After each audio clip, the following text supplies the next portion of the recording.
Germano Campos Entrevista. Começa agora na RDP Internacional. Bem-vindos a mais uma edição do Germano Campos Entrevista aqui na RDP Internacional. Hoje, com uma das caras mais conhecidas e simpáticas da RTP, o meu colega Helder Reis. Muito obrigado. Tu és da televisão, eu sou da rádio, tu és do Porto, eu sou de Lisboa. Não nos conhecemos, é um grande prazer. Quer dizer, eu conheço o teu trabalho profissional, obrigado, admiro muito. Tu estás a comemorar 20 anos. 20 anos de televisão, é verdade. 20 anos, certinho, uma data redonda. É um número redondo num ano que também é de 20, portanto, e eu acho que se adivinham bons dias. Sim, pelo menos para esquecer este ano. Sim, este Da ano. pandemia. Noutros aspectos é para esquecer. Olha, sim. antes de falarmos de um dos motivos que nos traz ao nosso encontro, que é o teu livro Nação Valente, Lugares, Objetos e Tradições da História de Portugal, queria perguntar como é que tu chegaste à RTP? Era no Monte da Virgem? Sim, era onde é e nos estudos que são. Eu saí do seminário, mas já no seminário tinha enviado para a RTP uns livros, o meu primeiro livro de poesia, e fui convidado pela produção do Manuel Luís para apresentar lá o livro. Ainda eu era seminarista, portanto. Mas foste tu que tiveste essa iniciativa? Sim. Nem sei porquê, porque eu nunca tive a coisa da televisão e de aparecer. Provavelmente, à idade, isto foi para aí que é lá, há 25 anos, 24, 25 anos, deve ter sido na cena de eu quero também que o meu livro seja conhecido, que as pessoas o leiam, não é? Então fui convidado e o Manel gostou bastante da minha forma de viver, do meu ser seminarista e poeta e daquilo que eu fui gostando. Contaste a história toda? Contei-lhe a história toda e correu bem. E depois, passado para aí 1 ano e meio, eu já tinha saído do seminário, fui lá com a minha banda cantar. Portanto, há sempre um motivo diferente Sim, pelos quais eu ia estando na televisão. televisão. Pronto, a praça acabou por mudar o perfil de programa e quis recuperar o empregado de mesa. E o Manuel já sabia como é que eu falava, a minha formação, a equipa de produção também, e convidou-me, olha, não gostavas de ser o assistente do programa? E eu, Assim de repente? assim, Chofre. eu estava a trabalhar na altura em Serralves, era vigilante, estava a fazer a minha tese de licenciatura em Teologia, portanto... Ou seja, não tinha nada a ver com nada. Nada, rigorosamente nada. Mas eu também andava ali à procura, porque eu tinha saído do seminário depois de 12 anos, estava à procura da minha identidade também profissional, não é? Pronto, e o Manuel convidou-me, eu ia ganhar mais do que eu estava a ganhar, aproximava-se mais de uma realização profissional do que aquilo que eu estava a fazer em Serralves, e aceitei. Fizeram os devidos testes de câmara, se eu sabia falar, se tinha algum à vontade, e pronto, e passei, mas de facto... Com tanto teologia, sabias falar com certeza. Sim, Até latim.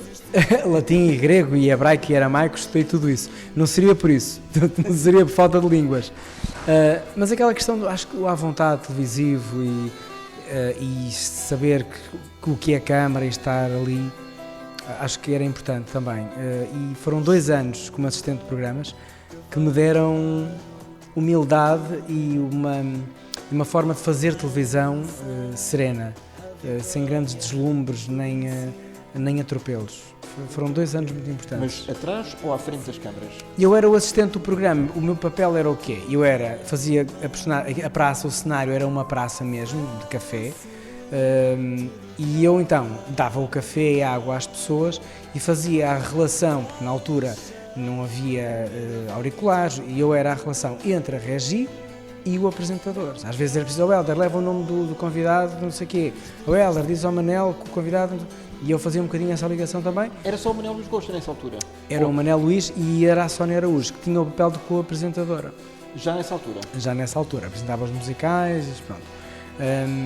E eu, pronto, estava ali, entre um café e uma água e um sumo, um recadinho da Regi.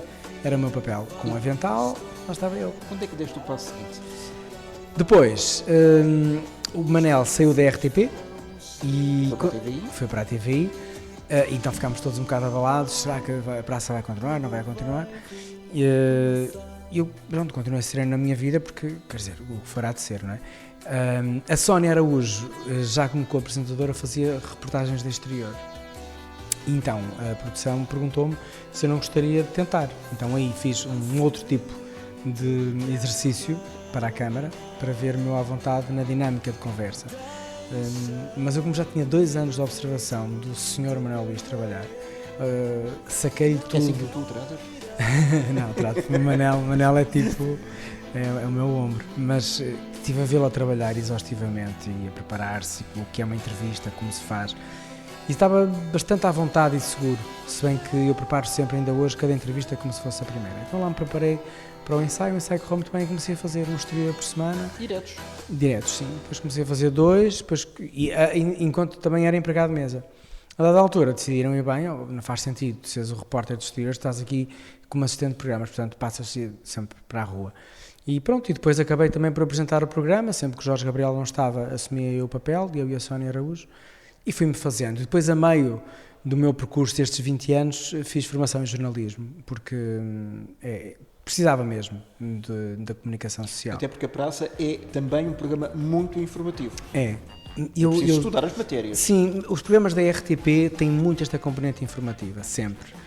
Estamos a divertir-nos, tudo bem, mas temos que Portugal é muito informativo. É um programa, é um grande magazine de informação. É. As pessoas podem pensar, e se me permites esta minha opinião, que aquilo é um programa, de sumenos, é um programa de fim de semana, tem música, tem biscoitos e tem artesanato. Não, é muito mais do que isso. É, tem muita informação. Diluído naquele todo ambiente de festa que queremos passar, temos um historiador, temos um escritor, temos elementos essenciais que, se nós não soubermos, aquilo não vai correr bem, e temos de saber, não é? A par da história da Terra, não é? Toda a gente gosta de saber e de ouvir falar daquela terra com alguma propriedade. Quando é que foi fundada, quem deu a carta foral, e gostamos de saber. E não olhar só para os isso. papéis e para os cartões. Nunca. Não é? Isso, aliás, eu tenho uma política televisiva de quase sempre andar sem papéis. Gosto muito de... Não andas aos papéis. Não ando aos papéis, não gosto nunca de andar. E os papéis raramente me acompanham, muito raro. Gosto sempre de estar com mãos livres, disponíveis, porque até posso consultar um bocadinho antes do direto, mas depois no direto gosto de ter as coisas na cabeça, não estar ali a olhar para o papel. Já te enganaste ou não? Várias vezes. Trocar nomes de convidados. Ainda no outro dia aconteceu uma coisa. Eu tinha o programa todo bastante sabido, mas tinha 2 histórias de vida, uma de manhã e uma à tarde, muito parecidas. Era um casal, 2 casais, os 2 produziam queijo, os 2 tinham saído da terra para uma aldeia. Estava tudo ali a bater no igual, só que uma tinha ganho prémio, a outra não tinha pequenas nuances. E eu troquei as histórias. E eu, então, quando perguntei, da manhã, até já ganhou o prémio de jovem produtora. E ela, por acaso, foi muito simpática. De jovem produtora, por acaso, não, mas já ganhei. E eu, será que isto não é desta história? Comecei ali a pensar, era da tarde. Lembrar-me os sketches do Herman, não é? Que era o convidado da semana seguinte. Era quase, tocou quase aí. Mas essa tua formação, obviamente, que foi a base também, e a tua experiência de 20 anos de televisão, para fazeres este livro. Sim. Este livro também não é um livro de apenas... Eu tive a lê-lo com muita atenção. Não é um livro apenas de crónicas de viagem ou dos sítios onde nós gostaríamos de ir e de ter informação. Esta Nação Valente, para já, é retirado do hino nacional, na verdade, da letra. Depois tem lugares, objetos e tradições. Tu repartes isto muito bem em cada local onde convidas as pessoas a ir. Sim, tive esse cuidado. Primeiro, não é um contra-digital, é uma outra corrente paralela ao digital. Eu quis que este livro fosse uma forma das pessoas poderem viajar sem estarem sempre agarradas ao telefone. Se eu for ali vou ver o quê, que horas é que abre, não sei o quê, então funciona assim um bocadinho como guia. E depois, que fosse extremamente abrangente naquilo que Portugal é, da parte mais espiritual até a parte mais física, dos grandes feitos portugueses, até aquelas coisas pequenas de um lenço de namorados ou de um figurado de Barcelos. Acho que é importante nós nos percebermos num todo, do mais denso até ao mais simples, porque tudo isso nos compõe, não é? Como nação valente. E achei interessante criar esta dinâmica na perspectiva de quem lê ao final do dia uma história, não está sempre a ler a mesma coisa, ou é só sobre batalhas, não, tem um bocadinho de tudo. Hoje é uma batalha, amanhã lê sobre um astrolábio, depois pode ler sobre uns descobrimentos, depois sobre o Tratado de Tordesilhas, e vai ali viajando um bocadinho. Cada história tem 1,5 páginas, 2, sem ser muita história, e muito aquilo que me diz, porque grande parte das histórias que estão aí, 90% delas, eu já estive lá, eu já entrevistei, eu já vi, ou como turista ou como profissional de televisão, portanto, tem sempre um bocado de mim lá. E o que é que tu descobriste com estas histórias? És também um pequenino historiador. Muito longe dessa presunção, mesmo com muita humildade e muito respeito por quem é efetivamente historiador, e é dessa área. Eu sou da área da teologia e da comunicação. Daí a parte espiritual de que falavas. Daí, sim, muito, está sempre implícita. Mas acabei por me surpreender com um elemento comum a todos os tempos, que são as pessoas que fazem Portugal. E quem fez um Mosteiro de Jerónimos ou uma Rosa Ramalho que nos iniciou no figurado, são pessoas de antigamente, mas essenciais para um presente e para um futuro. Helder, mas as pessoas, é tal história, as pessoas vão morrendo, as gerações vão passando e a memória vai-se diluindo e vai-se desvanecendo no tempo. Quem era Rosa Ramalho? Por exemplo, eu sei quem é, porque eu tenho a obrigação de saber e nós, como profissionais desta arte de comunicar, temos que saber. Agora, para a maior parte das pessoas, não sabem primeiro quem é e depois qual é a importância que Qual tem. é a importância? Primeiro, não sei. É apenas um exemplo. Claro, isto está um bocado em mim, mas mesmo quando eu ouço uma entrevista e alguém fala, vamos supor, que eu não sabia, e ouvia uma Rosa Ramalho, e ouvi alguém dizer, que eu tenho em conta, Rosa Ramalho, que é importante, não é? Eu ia pesquisar, mas quem é que foi esta mulher? De facto, esta mulher, primeiro, sugiro que passe pela RTP Memória, pelo site. Onde já estiveste, aliás. Eu já lá estive também a fazer programas, mas online a RTP tem documentários incríveis sobre a Rosa Ramalho, que foi a primeira grande mulher da criação da cerâmica e do figurado de Barcelos, sendo que era uma mulher da agricultura, mas cuja obra vinha de um imaginário tão profundo que grandes nomes da nossa arte, já afirmados, olhou para a Rosa Ramalho, uma mulher de 80 anos, de cabelos brancos, uma mulher de uma simplicidade brutal, mas de uma criatividade incrível, que depois de ir ao campo vinha-se dedicar àquela arte e não sabia explicar porquê. Esse documentário é imperdível e apaixonante. E ela foi um bocado a origem daquilo que nós hoje todos temos em casa, o Dom Galo, o Dom Santo António de Barcelos. Claro que ela fazia ao jeito dela, mas com um imaginário incrível. E nós ficamos a pensar, bem, há 100 anos, uma mulher do campo, completamente longe das cidades. Bastante iletrada. Sim, mas cultíssima na tradição e na raiz popular, no respeito pela pessoa, e sem pudor de expor o seu imaginário, que era com diabretes, com figuras um pouco estranhas, e ela retratou isso tudo em barro, sem informação nenhuma para trabalhar o barro também.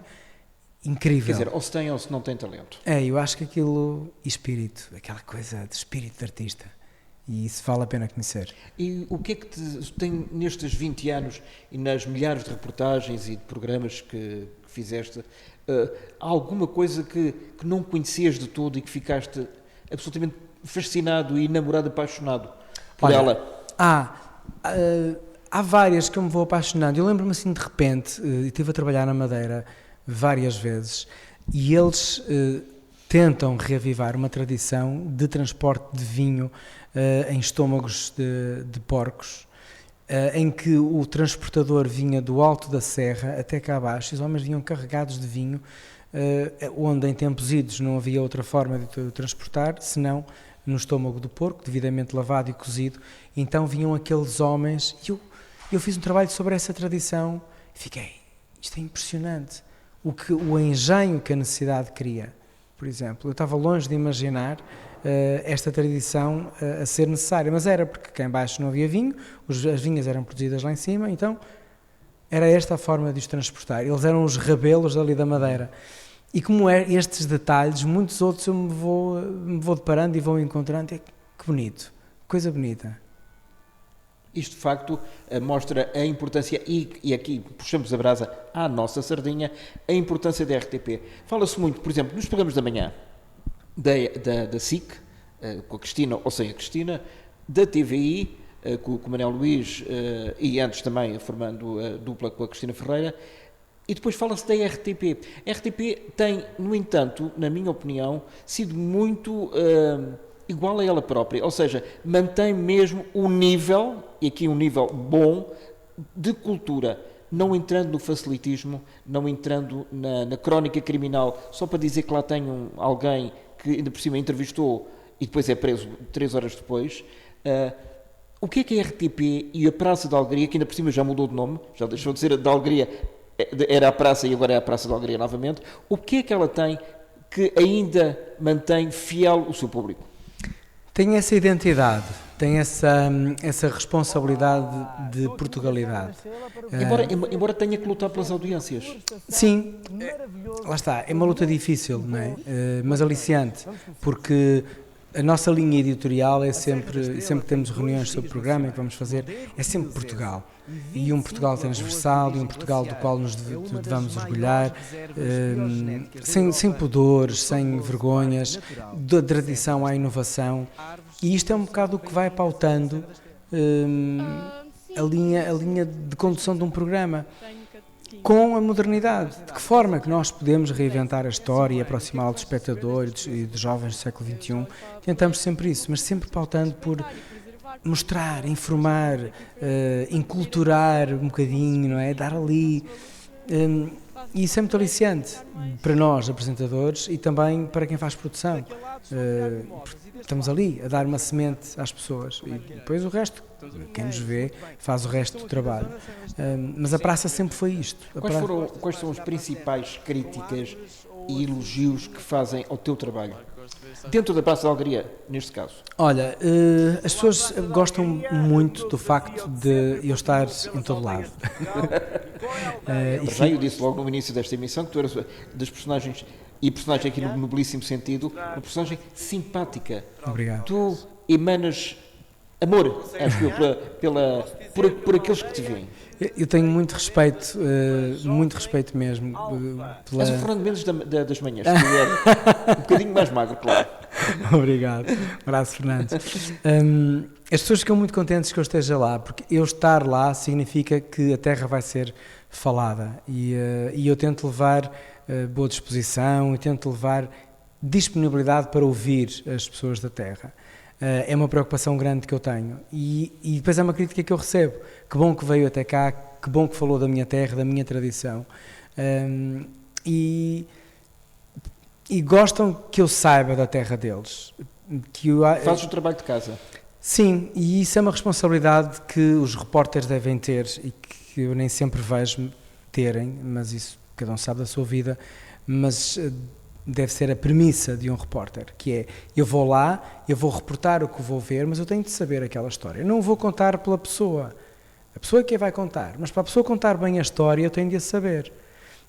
E a pessoa sente-se respeitada. Há dias estava a fazer um programa em Vila Viçosa, e então estávamos a falar sobre o Paço do Cal e estava a dizer, que eu acho que os portugueses quase todos sabem, que a última noite de Dom Manuel foi lá.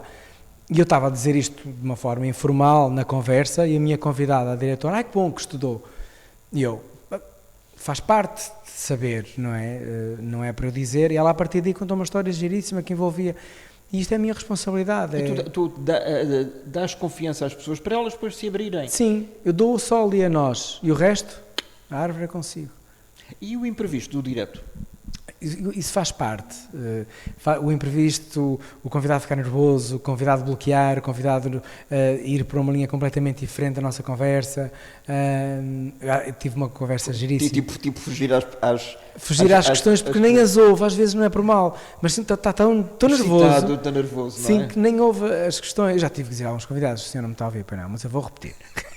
Em direto? Sim, em direto. Porque se nós dissermos isto com educação, uma coisa é dizer, não me está a ouvir, então eu estou a falar consigo, não me está a ouvir, isto é horrível. Mas se eu disser... Isso é recriminar a pessoa, não é? Se eu disser, o Sr. José não me está a ouvir, está tão nervoso que não me está a ouvir, mas olha, eu vou repetir, porque eu gostava mesmo de saber isto. Sou educado, a pessoa provavelmente, tem mesmo que estar atento ao que estou a dizer. Estou a fazer uma figura na televisão. Não convém. Há dias tinha uma senhora com uma história maravilhosa e que ela não me estava a ouvir, estava uma pilha de nervos. E então lá meio consegui discutir. Já fiz massagens em direto aos meus convidados. Vá lá, vamos relaxar. Assim, Descontraídamente, mas a coisa depois até As flui. pessoas lá em casa, os espectadores, pensam que isso está tudo preparado, que isso está tudo previamente Não, nem combinado. sempre está. São ganhos que nós precisamos mesmo para descontrair quem nos calha à frente para a conversa, porque eu falo sempre um bocadinho antes com os convidados. Para agradecer, para dizer, olha, vamos por aqui, por ali, se lhe parece bem, te sentes confortável, para briefar, porque às vezes pode haver erros de nomes e não sei o quê, não queremos. Isso também tranquiliza um bocadinho, não é? Portanto, há ali uma micro-relação. Mas não chega, não é? Depois a pessoa vê as câmaras e o microfone, e tem que estar assim o microfone, não pode baixar, e há ali... Por isso é que num estúdio, não é o caso, enfim, nós estamos aqui na sede da Planeta, a tua editora, a fazer esta entrevista, mas, por exemplo, quando levamos os convidados ao estúdio, estamos 2 pessoas apenas. É impossível fazer televisão com 2 pessoas. O barulho, como se costuma dizer, o barulho das luzes intimida.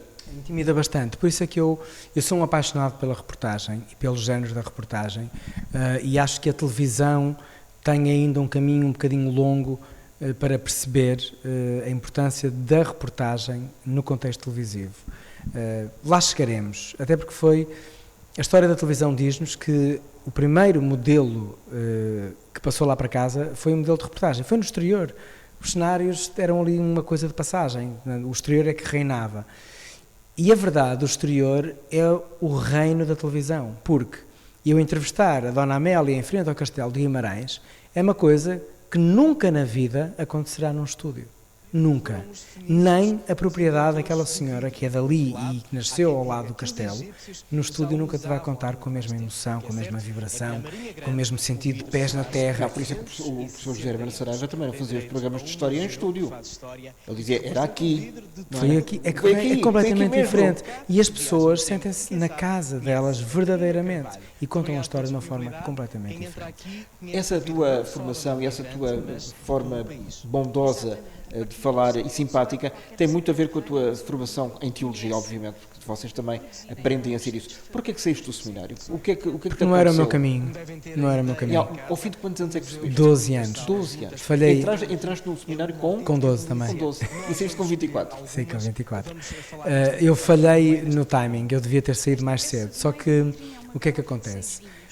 Nós deixamos-nos embrulhar, não é? A vida vai avançando, eu estava já a meio do meu curso de teologia. E concluí, sim. Eu acabo tudo que começo. Tudo. Sou incapaz de deixar um projeto a meio. Incapaz. Mesmo que... por exemplo, eu fiz teologia, eu tinha em mim, eu não quero fazer nada da minha vida com teologia, a não ser que a minha vida ditasse, eu não tivesse emprego em lado nenhum, então aquilo seria um recurso, sempre um recurso, porque eu não me via como professor, não me via como teólogo, não me via como estudioso da área, portanto eu não queria aquilo para a minha vida profissional, para a minha vida cultural incrível. Mas era incapaz de não concluir. Era uma espécie de plano B. Sim, talvez C. Então, acabei o curso, já fora do seminário, e decidi, tipo, a meio ano de ser padre, muito perto ali, tipo, do Paço. Não, eu não posso, eu tenho mesmo de ir embora. E havia muita gente à minha volta com expectativas, os meus pais, milhares de pessoas. Eras a única pessoa ou há mais pessoas na tua família? Era a única. Era a única mesmo. A única pessoa. E isso era muito importante para os teus pais? Era. Eu entrei e saí do seminário livremente. Portanto, eu não saí do seminário porque me apaixonei por alguém ou porque namorava, não sei o quê. Eu saí livremente e entrei completamente livre. Mas aquela questão da dúvida, a dúvida. Sim. Surgiu quando? A dúvida, eu acho que surgiu para aí a partir do meu 12º ano. E eu é que ia protelando 18? a coisa. Sim. Eu é que ia protelando as coisas e ia não estou a pensar bem, deixa-me andar mais um bocado, amadurecer. Para ver se é mesmo isto ou se não é, de certo, estou a ser assim um bocado incauto. Então, fui-me deixando levar, porque depois o seminário dá-nos muitos estágios, vamos para as paróquias, formamos grupos de jovens. A dada altura, à nossa volta, centenas de pessoas que estão à espera que eu seja padre. Então, que era o caminho mais natural, sim, a conclusão. Sim, e eu então ia-me deixando levar. E tive que fazer marcha atrás e desiludi imensa gente, mas sabes aquela sensação, tipo quando sabes o caminho certo para qualquer coisa. É o teu caminho. Era o teu caminho, não era o teu caminho dos teus pais, nem da tua família, nem dos teus amigos. E eu sabia que não era por ali. Mas qual foi a justificação que deste? Não quero. Não me sinto feliz, não me sinto capaz de exercer o ministério sacerdotal com propriedade, porque tenho imensas dúvidas, porque não tenho a fé devidamente sustentada para cumprir aquele exercício. Falaste com o bispo da altura? Falei com o meu diretor espiritual, falei com o reitor do seminário e a coisa resolveu-se. Eles tentaram convencer-te Não. a fazer a inversão de marcha? Não. Foi uma conversa muito franca. O Helder, não te sentes feliz? Não te sentes feliz? As portas estão abertas? Sim. Sentiste livre? Muito, completamente. E quando saí do seminário, saí com uma mão à frente e outra atrás. Durante muito tempo, porque nós estamos ali e não há tempo... Enclausurados. Sim, vivemos ali numa redoma, não é? Eu ia ter aulas à Católica, depois voltava para o seminário, tínhamos teatro, tínhamos formação em canto, tínhamos tudo no seminário, mas não tinha tempo para um plano B, não podia fazer part-time, não podia trabalhar no café e ganhar uns trocos, portanto eu não tinha dinheiro nenhum. E quando eu saí do seminário não tinha dinheiro, não tinha planos, não tinha nada, mas tinha uma alegria imensa em saber que não é isto que eu quero, que bom. Agora vem a todo um outro mundo que pode acontecer. E pronto, aconteceu. Tem-me acontecido coisas incríveis. Então e a poesia? A poesia que no fundo é a arte que te liga à televisão. Foi através da poesia que tu lá chegaste. Indiretamente. Exatamente. E foi a poesia que também com a qual eu concluí a minha tese de licenciatura, porque estudei Sofia Melbrenner e o Sagrado e o Místico na Sofia na minha tese de licenciatura, e depois escrevi sempre poesia, tenho 4 livros de poesia editados e sempre é o meu género. E isto que eu estou a fazer agora é um desafio que eu me estou a propor. Tipo, tu consegues outras coisas, tens outros textos. Eu tenho um blog onde é um blog de escritor, não é um blog de mais nada, é um blog de escritor. Só lá vai quem quer ler. Como é que se chama? Chama-se aguaemazeite.com.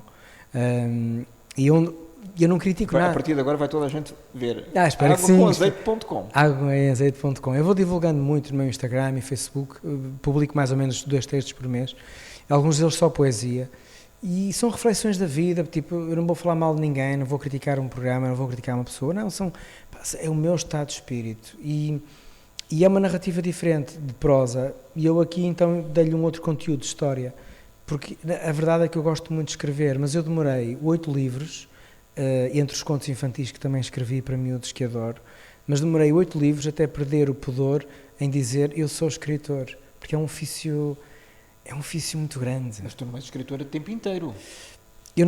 Mas escrevo todos os dias, muito. Eu escrevo os meus textos, eu, por exemplo, esse livro escrevi todos os dias 2-3 horas por dia durante um ano e meio. Eu sempre escrevi, ao lado da minha mesinha de cabeceira tenho a série de livros que leio, porque nunca leio só um, leio tipo 5 livros diferentes. E tenho um simultâneo? Sim. São todos géneros diferentes. Leio um livro de poesia, leio um livro de prosa. Vai nessa cabeça. Não, mas olha que não. Nunca baralho nenhum. Porque, por exemplo, eu não leio 2 romances.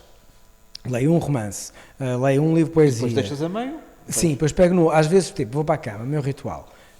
Vejo uma série para relaxar e depois vou ler um bocadinho de romance. Um capítulo. Depois vou ler 3 poemas. E depois vou ler algo informativo, sei lá, sobre agricultura, como tenho o meu projeto de apicultura, vou ler um bocado aqui sobre apicultura, o que é que se faz, o que é que se diz. Depois vou relaxar e leio um poema para descansar. E pronto. E não se tu lês um poema para descansar? Sim. Relaxa-me imenso. Porque os teus poemas ou os poemas dos outros? Dos outros, sim. Gosto de ler dos outros. Agora estou a rever a poesia da Sofia, que gosto de lá voltar. No centenário dela faz todo sentido. Sim. Ou da Amália, por exemplo, que também tenho agora da Amália comigo, que a Amália, eu acho que se não fosse fadista, ia ser poetisa, porque ela é... É poetisa? Sim, os poemas da Amália são incríveis. Eu acho que é uma das vertentes desvalorizadas da Amália. Sim, tem uma densidade poética incrível. Fala-se nos segredos da Amália, aquelas ajudas que ela deu às pessoas de esquerda, e que, isso numa faceta, outra faceta que ela tinha relações com os banqueiros de direita, etc. Mas muito pouco se fala da verdadeira poesia que ela escreveu e que muitos das quais foram cantadas por si. E que vale a pena ler, vale mesmo a pena ler. E que tipo de poeta és tu? Olha, eu sou um poeta das coisas do cotidiano. Eu gosto, por exemplo, tipo, eu estou nesta sala, estou fascinado e escreveria na boa um poema sobre esta sala. Sabes algum de cor assim, ou és um repentista? Não, eu durante muitos anos fiz parte de saraus poéticos, ia lendo e ia ouvindo. Gosto mais de ouvir do que ler e não sei nenhum poema de cor, nem dos meus. E nunca me esforcei por decorar. Nem um Há um pequenino. verso que eu Então- sei, Então diz lá, brinda-nos lá com isso. que é muito pequenino, e é da Sofia, que é: quando eu morrer, voltarei para buscar os instantes que não vivi junto do mar. E é um poema que a define e que me define muito também a mim, não a parte da morte, mas a parte de viver intensamente tudo perto do mar, que é o sítio onde eu nasci. E eu sou um poeta destas coisas, do mar, das portas brancas, das janelas viradas por uma luz, da jarra em cima da mesa, e de criar metáforas para isso, para a nossa vida, dar sangue a estas coisas. Eu sou um poeta um bocado assim dessas coisas. E és uma pessoa realizada? É uma- Ou constantemente insatisfeita? Não, eu sou um homem muito feliz, muito realizado, muito sereno mesmo, muito sereno. Sou muito pouco inquieto, sou acelerado, tenho muitos projetos, estou em muitos Não és como o projetos. José Mário Branco, que falava na inquietação, inquietação, Não, é tudo inquietação? não gosto muito de chamar branco, não sou, mas não sofro dessa inquietação. Sou um homem muito apaziguado, mesmo um homem muito em paz e feliz com a vida que tenho e muito realizado mesmo. Isso faz-se sentir também esse estado de espírito e de alma através da música, porque também, para além de poeta, para além de apresentador, para além de historiador, para além de teólogo, és também cantor. Sim. Quer dizer, não deixas não sobra nada para os outros. Não, deixo tudo. És um bocado monopolista. Não, deixo imenso espaço. Fala-me do teu grupo. Os Pollen nasceram há cerca de 20 anos. Também? Sim. Está tudo a comemorar Os 20 anos estão quase praticamente em tudo na minha vida. Menos um projeto mais que tenho. Eu também sou agricultor. Exatamente. Tenho o meu projeto Ia falar a seguir. que me orgulho imenso em Trás-os-Montes. A música, eu sempre cantei, sempre cantei. A minha mãe dizia-me, às vezes iam lá amigos a casa, eu estava no banho e estava a cantar. E eu ouvia a minha mãe dizer: olha, ele está a cantar, está muito bem disposto. Porque eu estou quase sempre bem disposto. E estou sempre a cantar. A música faz parte da minha vida. E os Pollen sempre tiveram uma identidade. Já gravaram discos? Sim, gravamos um disco e 3 mini discos com 5 temas novos. E é uma realização, mas o melhor não é gravar, o melhor é estar no palco, é partilhar. Por exemplo, nós temos um projeto muito giro com orquestras e academias de malta nova que vão tocando os nossos temas, e é incrível ouvir uma orquestra a tocar um tema que nos saiu de sangue. E nós somos uma banda de world music, com um som muito próprio, um som muito popular, com um bocadinho de jazz. Os já foram à Praça da Alegria? Ui, sim, muitas vezes. Já fomos a vários E tu vais programas. lá? Sim. E surpreendes as pessoas? E vou. Porque há muita gente que não sabe. Sim, há muita gente que me pede para cantar mais vezes que aquilo que eu vou cantando, mas a verdade é que a vida às vezes diz-te: o que é que tu queres agora? Não dá para tudo, não é? E eu também não gosto de estar em tudo, depois de ver as coisas, tipo aquela pessoa moralista que está ali, moralista que está a fazer a cena e deixa as bolas todas que eu gosto de controlar a coisa. Então a música neste momento está um bocadinho em banho-maria, vamos compondo, vamos umas linhas melódicas, mas tudo com muita calma.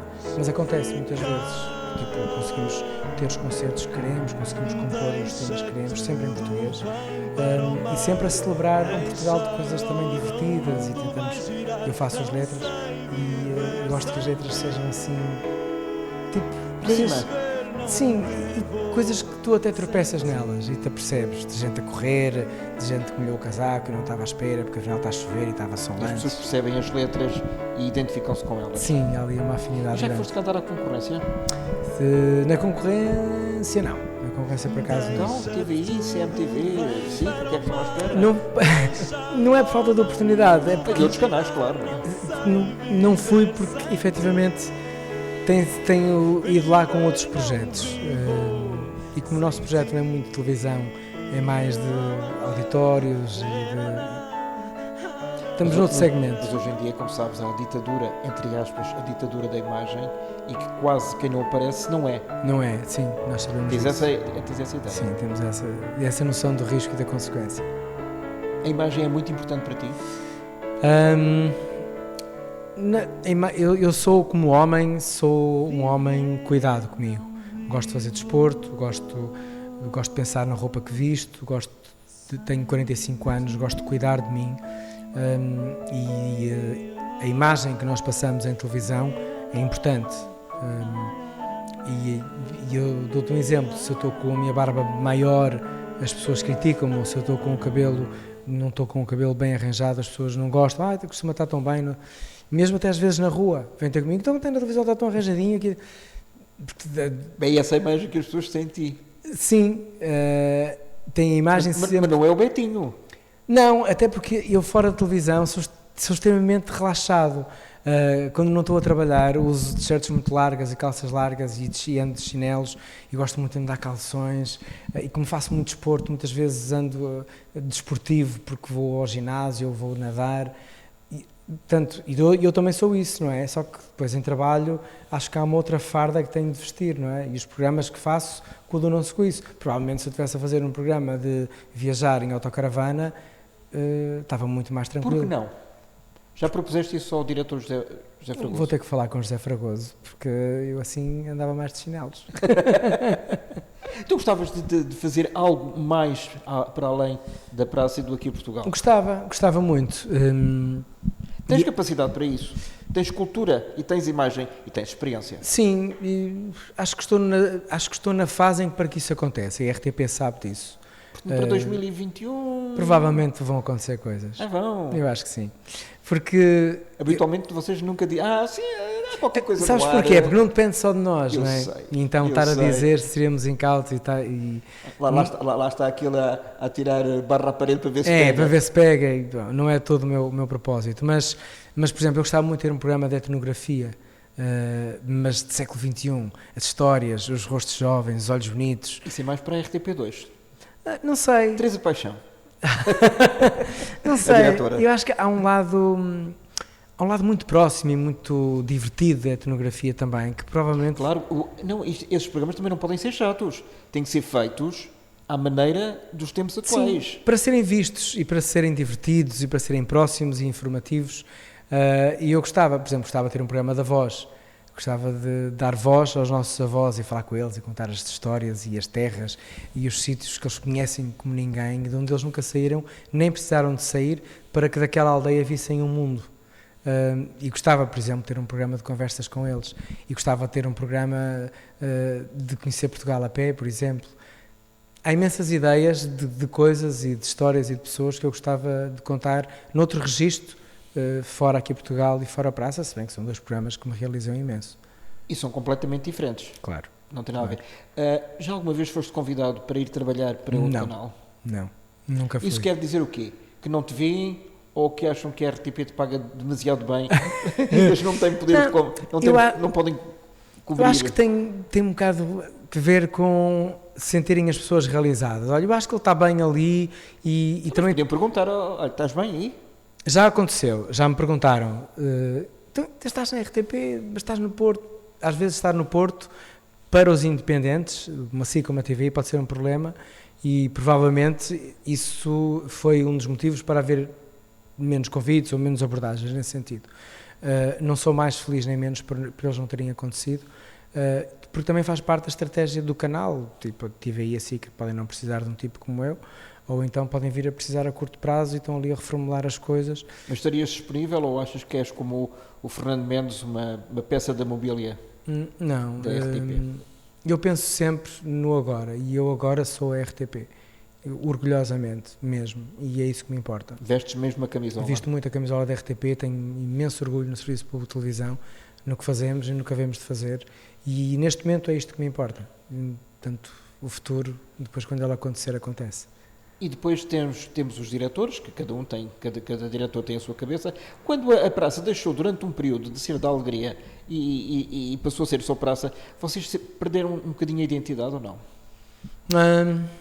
Foi difícil lidar com isso, porque às vezes... Parece uma coisa de somenos, não é? Sim, às vezes ouvia umas bocas na rua, então, agora não tem alegria? E eu dizia, não, agora tem felicidade. Foi uma estratégia na altura de Daniel Diosdado, que foi no regresso da praça que estava em Lisboa e regressou ao Porto, e ele queria que ela voltasse de uma forma diferente e chamou-lhe só de uma forma mais global praça. Deixou cair a alegria, mas não deixou cair o sentimento.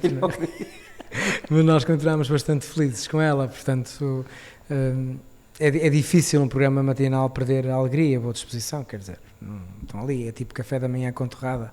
Exatamente. E é isso que faz a diferença. Sim, isso liga-nos às pessoas, a boa disposição, um sorriso. Eu não sou muito histriónico, eu sou o tipo bem disposto, eu acordo bem disposto, eu gosto de dizer muito bom dia e falar com as pessoas e estar bem disposto. Mas não sou um tipo muito, ei, está tudo aqui. Pronto, não gosto Muito dos saltinhos. Nunca te vi saltar. Não. Tipo, em 6 horas sou capaz de dar 3 pinchos. Mas em circunstâncias muito específicas. Mas isso não me tira a boa disposição e a forma vibrante que eu encontro na forma que eu tenho de comunicar.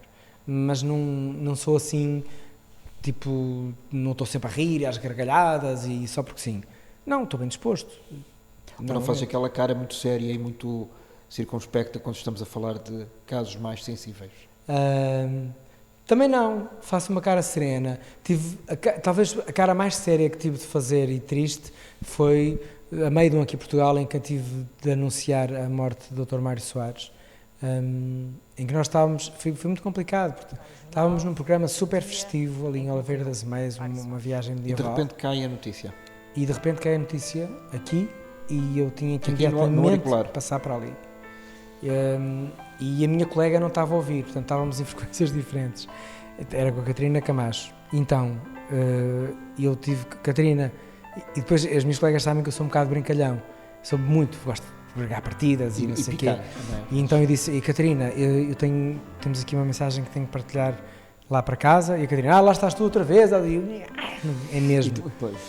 E então tive que ser rápido na informação e aí tive que dizer que morreu um homem fundamental na nossa democracia e amado por muitos, e depois acabei até por fazer os comentários oficiais do funeral, e aí sim não tinha outra cara senão uma cara séria e triste também, quer dizer, era uma figura que nos deixou, não é? E isso são os momentos que marcam também a tua vida? Sim. A tua vida profissional? Eu houve, depois, por exemplo, a morte do Nicolau Braner, também tive que ir imediatamente fazer a cobertura e depois fazer o funeral também do Nicolau Braner, e são momentos de reportagem muito delicados, porque o que é que tu és ali? Tu estás a perceber como é que aquela pessoa que morreu foi e é para quem vai lá prestar uma homenagem, e tens de ser muito cauteloso, porque também não podes ser leviano nas palavras que vais dizer, não podes dizer por dizer, então tens que estar ali. Não pode soar a oco, tem que soar mesmo a verdadeiro, embora a sensibilidade tenha que estar à flor da pele. E é digno, e muito digno. Foram os trabalhos mais delicados que fiz. Claro. Helder, já passaram quase 45 minutos. Sério? A sério. Caramba. Quando a conversa, como diria o nosso querido e saudoso Carlos Pinto Coelho, quando a conversa é gostosa, isto passa num instante. Presumindo que este Nação Valente, Lugares, Objetos e Tradições da História de Portugal vai dar uma série, eu acredito que vai dar uma série de televisão, porque é relativamente simples de fazer, de produzir, e tem um conteúdo riquíssimo. Como é que definirias, para aqueles que nos estão a ouvir e a ver, este teu livro? É um roteiro pelo positivismo nacional.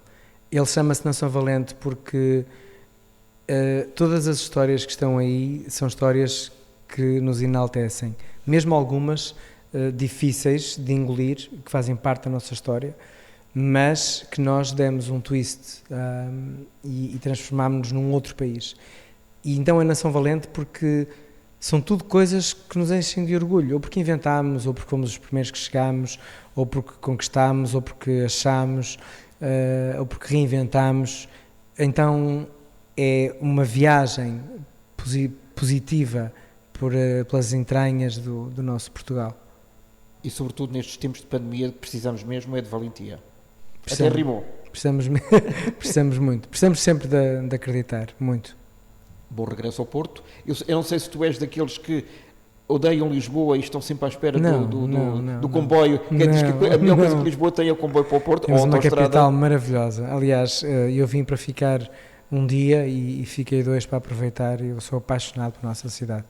A nossa Lisboa, o nosso Porto, a nossa Évora. Eu não sou nada bairrista. Mas adoro o meu Porto e adoro voltar a casa. E volta sempre que puderes, está bem? Obrigado. Muito obrigado e até à próxima. Saúde. Muito obrigado.